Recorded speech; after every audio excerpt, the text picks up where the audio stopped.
যদি আপনারা না পারেন আমাকে দায়িত্ব দেন,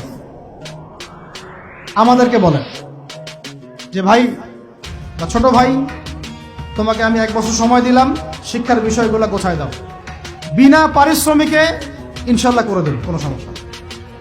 1 টাকাও দিতে হবে না, জাস্ট একটা চেয়ার টেবিল দেন, 100 জন আলেম দেন, 100 জন বুদ্ধিজীবী দেন, করে দিব ইনশাআল্লাহ। প্লে গ্রুপ থেকে মাস্টার্স পর্যন্ত আমাদের ছেলেমেয়েরা এমন শিক্ষায় শিক্ষিত হবে যেটাকে শরীফের গল্প শেখাবে না ইনশাআল্লাহ।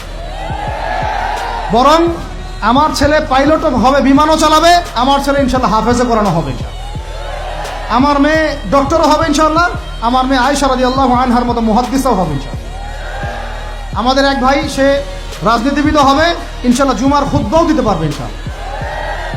আল্লাহর কসম করে বলতেছি, এমন শিক্ষা চালু করা সম্ভব, শুধু আপনারা যদি একটু সৎসাহস দেখান, একটু উদ্যোগ গ্রহণ করেন, আল্লাহ পাক বহুত আজর দিবেন আপনাদেরকে। আল্লাহ পাক এই ওসিলায় আপনাদের সব গুনাহ মাফ করে জান্নাতও দিতে পারেন। আল্লাহর রাস্তায় আল্লাহর দিকে ফিরে আসেন।